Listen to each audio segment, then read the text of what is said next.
বিদায় নিলেন মহান মুক্তিযুদ্ধের উপসেনাপতি এ.কে খন্দকার বীর উত্তম। স্বাধীনতা যুদ্ধের ইতিহাসের এক অবিচ্ছেদ্য অংশ তিনি। ৭১-এ পাকিস্তান বিমান বাহিনী ত্যাগ করে যোগ দেন মুক্তিযুদ্ধে।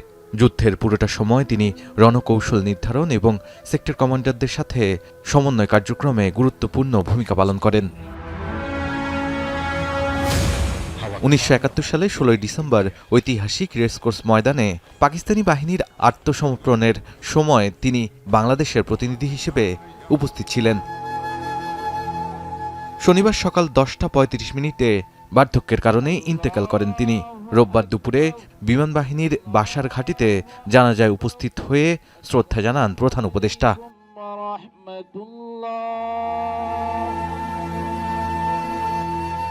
জানা যায় বিমান বাহিনী প্রধান, সেনাবাহিনী ও নৌবাহিনী প্রধান সহ উচ্চপদস্থ সামরিক ও বেসামরিক কর্মকর্তা ও উপদেষ্টা পরিষদের সদস্যরা উপস্থিত থেকে শ্রদ্ধা জানান।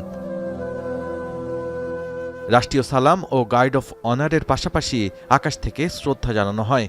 ৩টি হেলিকপ্টার প্যারেড গ্রাউন্ডের ওপর দিয়ে ফ্লাইপাস্ট করে অন্তিম শ্রদ্ধা প্রদর্শন করে। পরে ঢাকা সেনানিবাসের শাহীন কবরস্থানে এ.কে খন্দকারকে সমাহিত করা হয়। শাহাদাত অভ্র, এখন, ঢাকা।